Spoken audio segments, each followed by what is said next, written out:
perkenalkan, aku Alfa Anissa. Hari ini aku mau jelasin cara bikin travel itinerary atau rencana perjalanan wisata ke suatu tempat yang kalian impikan. Jangan lupa tonton terus ya. Travel itinerary itu adalah rencana perjalanan wisata ke tempat yang sudah kita impikan dan kita rencanakan sejak dulu. Jadi kita harus mempersiapkan mulai dari mengenal destinasi wisata yang ingin kita tuju, terus menentukan rencana anggaran atau budget yang kita perlukan. Selain itu kita juga harus memilih tiket kendaraan, akomodasi, kita nginepnya di mana, hotelnya gimana. Selain itu juga perlunya kita pakai paket atau tur wisata atau enggak, dan lain-lain. Menurutmu, penting nggak sih bikin travel itinerary atau rencana perjalanan wisata ke tempat destinasi yang kita impikan itu?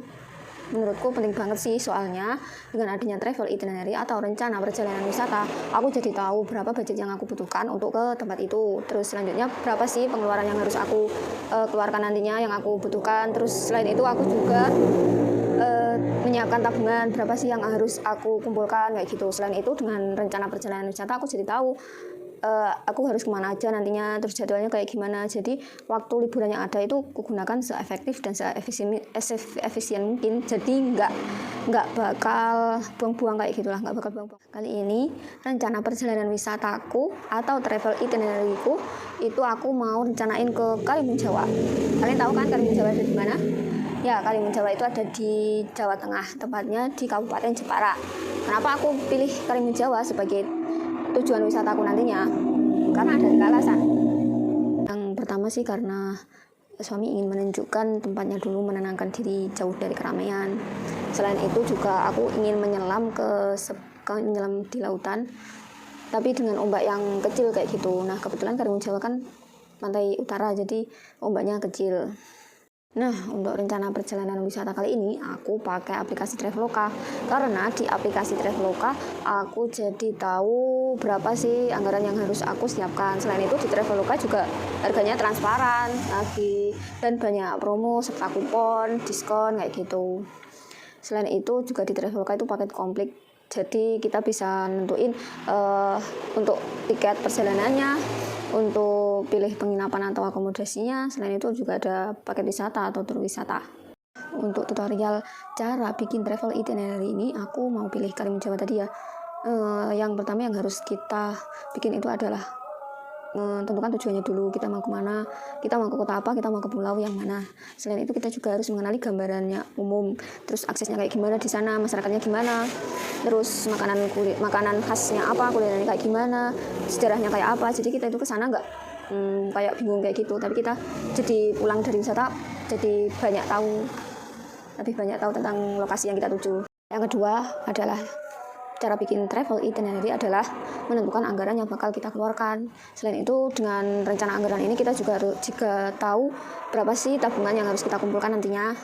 Dengan rencana anggaran ini aku juga lebih matang lagi untuk bekerja keras, intinya mengumpulkan uang demi melihat dunia lagi ke tempat destinasi wisata yang aku impikan. Rencana anggaran ini bisa terdiri dari untuk anggaran makan, untuk tiket perjalanan, untuk akomodasi, hotel, terus jangan lupa ya biaya tak terduga, soalnya kan nanti ada sesuatu yang mungkin tidak kita duga sebelumnya kayak gitu. Ketiga adalah menentukan waktu untuk berwisata. Menentukan waktu untuk berwisata ini poin penting banget sih menurutku, karena kita juga harus menentukan berapa lama waktu yang dibutuhkan ketika berlibur. Selanjutnya kapan sih waktu yang tepat? Misalnya kalau aku ke Karimun Jawa, kalau bisa sih jangan musim penghujan, soalnya kalau cuaca buruk di sana kapal tidak akan berlayar. Jadi aku milihnya rencananya di musim kemarau sekitar bulan Agustus kayak gitu. Selain itu aku juga memilih liburan pas bukan hari lebaran, akhir tahun, atau libur sekolah kayak gitu, biar kesan untuk quality time bersama keluarga itu bisa didapatkan. Jadi liburan itu jadi kenangan yang tak terlupakan. Yang keempat, jangan lupa memilih mode transportasi serta menentukan tiket perjalanannya ya. Kalau aku yang perlu pertimbangkan sih ketika memilih transportasi apa yang harus aku pakai, aku mempertimbangkan kenyamanannya, terutama saat perjalanan jauh. Ketika aku memutuskan ke Karimun Jawa dari Blitar berarti aku harus ke Blitar, ke Semarang dulu, butuh waktu yang lama sekitar 8 jam, jadi aku memilih kereta api. Selanjutnya jangan lupa pilih waktu yang nggak buru-buru banget, efisiensi waktunya itu kayak gitu. Untuk mode transportasi atau tiket perjalanannya aku pakai aplikasi Traveloka tadi ya. Jadi dari Blitar menuju Karimun Jawa aku harus ke Yogyakarta dulu. Jadi Blitar ke Jogja itu naik kereta api sekitar 8 jam. Di sana kurang lebih transit dulu sehari biar nggak capek, biar nggak nguras energi kayak gitu. Selanjutnya dari Jogja ke Semarang naik travel yang jadwalnya lebih fleksibel daripada naik kereta api. Jadi nggak buru-buru banget, kita bisa menikmati perjalanannya. Setelah itu dari Semarang ke Pelabuhan Kartini, aku pengennya naik travel juga sih yang jadwalnya fleksibel. Selain itu juga harganya juga standar sih tarifnya kayak gitu. Selain itu dengan pakai travel kita juga bisa memilih, bisa menentukan titik lokasi penjemputannya kan gimana. Dari Pelabuhan Kartini ke Karimun Jawa naik kapal feri. Ada 2 pilihan sih, sepertinya ada yang naik pesawat ataupun naik kapal laut, kapal feri sama speedboat. Tapi kalau aku sih mending naik kapal feri walaupun waktunya 6 jam perjalanan. 5. Dalam penyusunan travel itinerary atau rencana perjalanan wisata adalah memilih penginapan atau hotel yang sesuai dengan kebutuhan, sesuai dengan anggaran dan yang kita butuhkan saat itu. Dalam memilih penginapan atau menentukan hotel yang akan kita tempati atau kita bakal menginap di sana, aku punya beberapa pertimbangan. Yang pertama, sesuaikan dengan budget anggaran yang udah kita rencanain tadi. Yang kedua, cari hotel atau penginapan yang dekat dengan area publik. Yang ketiga, pertimbangan kenyamanan anak. Ini untuk orang-orang yang udah berkeluarga sih dan berwisata ingin mengajak anak. Yang keempat adalah perhatikan review dan ulasan dari pengunjung yang terdapat di aplikasi tersebut. Dan dalam memilih penginapan atau hotel, aku juga masih pakai Traveloka. Yang pertama, ketika aku sampai di Jogja, aku memilih Hotel The Paragon Malioboro. Jaraknya dari stasiun Tugu itu lumayan dekat banget, sekitar 155 meter. Selain itu juga dekat area publik, yaitu jalan kaki aja udah sampai di Malioboro. Selain itu juga di hotel ini fasilitasnya lengkap, wifi-nya ada, dan untuk budgetnya sesuai lah dengan anggaran yang udah ku persiapkan, yaitu sekitar 300-an ribu. Hotel yang kedua yaitu di Pelabuhan Kartini, Jepara. Itu aku memilih Samudra Hotel dan Resto. Di hotel ini areanya lumayan luas, terutama di kamarnya. Cocok untuk keluarga, terutama yang punya anak kayak gitu. Selain itu di sini juga fasilitasnya lengkap, ada sepeda yang disewakan. Selain itu budgetnya juga standar sesuai dengan rencana dan persiapanku di sekitar 300-an ribu kayak gitu. Selain itu dari Pelabuhan Kartini cukup lumayan dekat daripada hotel-hotel yang lain, sekitar 555 meter. Jadi kita nggak buru-buru banget untuk memburu jadwal kapal feri ya kalau di hotel ini. Ketiga yang bakal aku pilih saat berada di Karimun Jawa di 3 hari pertama di sana yaitu Hotel Al Kabrun Inn. Di hotel ini fasilitasnya lumayan lengkap, spotnya juga menarik, instagramable kayak gitu. Selain itu juga dekat dengan area publik seperti ATM, supermarket, dan lain-lain. Selain itu di hotel ini juga budgetnya sesuai dengan rencana anggaran yang telah kusiapkan, yaitu sekitar 300-an ribu kayak gitulah. Jadi di sini cuma numpang istirahat aja sih pengennya, soalnya kan pengennya 3 hari pertama itu keliling pulau kayak gitu. Keempat yang bakal jadi pilihanku di Karimun Jawa di 1 hari terakhir itu adalah Hotel Brief Azurin.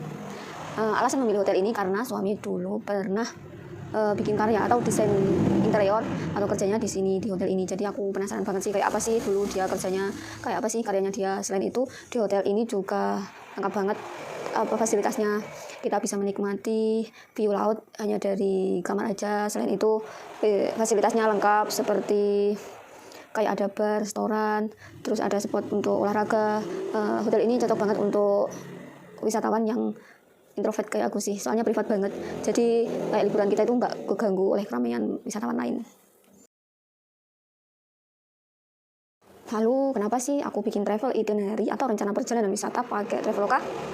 Ini sih karena banyak hal ya. Yang pertama, di Traveloka itu paket yang komplit banget. Aku bisa nentuin dari tiket perjalanannya, dari Blitar hingga sampai ke Karimun Jawa, itu ada di Traveloka. Selain itu juga ada memilih penginapan atau hotel yang bakal kita tempati nantinya. Itu di Traveloka juga lengkap dengan filter atau fitur yang sesuai kebutuhan kita lah. Misalnya kayak aku menentukan anggaran untuk hotel penginapannya sekitar 300.000.